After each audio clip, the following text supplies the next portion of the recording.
Bonjour et bienvenue dans cette nouvelle Technical Tips.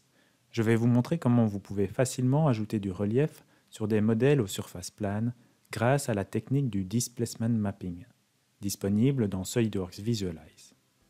Le Displacement Mapping est une technique similaire au Bump Mapping et au Normal Mapping, mais qui, contrairement aux autres techniques, génère un vrai volume à partir d'une simple image en nuances de gris.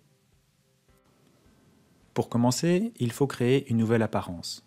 Et pour créer cette apparence, il faut de bons ingrédients, c'est-à-dire de bonnes images. Pour ce faire, je vous conseille de vous rendre sur le site de Polygon. Vous y trouverez des images haute qualité pour créer des apparences hyper réalistes.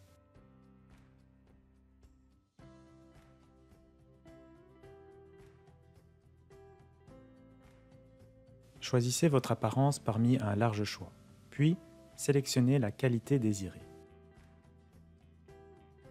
Vous aurez alors toutes les images nécessaires pour créer votre apparence dans SolidWorks Visualize. Je crée une nouvelle apparence et je choisis comme type d'apparence une apparence PBR. Ce type d'apparence est disponible depuis peu dans SolidWorks Visualize et permet de réaliser un travail de grande qualité. Dans l'onglet Texture, on retrouve les différents canaux qui permettent de gérer par exemple la couleur, la réflexion, mais surtout le displacement. Je clique sur le canal de la couleur et choisis l'image appropriée. Le site de Polygon référence correctement les images téléchargées afin que vous sachiez laquelle prendre même si vous êtes novice. Vous verrez dans le nom des images des mots-clés comme Col pour la couleur ou encore Disp pour le displacement.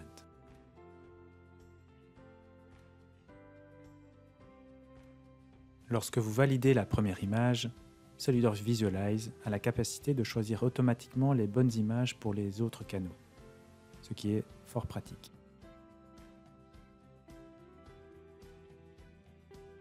La première fois que vous appliquez l'apparence sur le modèle, le Displacement Mapping n'est pas encore actif.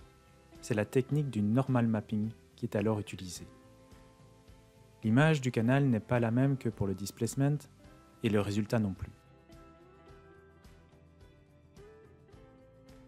Je modifie l'image pour le canal Boss afin qu'elle corresponde aux besoins du Displacement Mapping. Dans l'onglet Mappage de texture, avec votre modèle sélectionné, vous devez définir la densité du déplacement. Ceci permet à Visualize de créer un maillage de votre modèle plus ou moins fin dans le but de mapper précisément l'image sur le modèle et ainsi générer un relief de qualité. Je reviens dans l'onglet Texture et je passe au type Déplacement. Attention à la valeur que vous mettez pour la profondeur du déplacement. Pour cet exemple, 3 est beaucoup trop grand.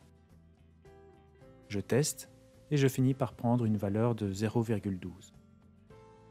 Voyez comme SolidWorks Visualize peut vous aider à créer facilement des visuels de qualité professionnelle pour les besoins de votre entreprise.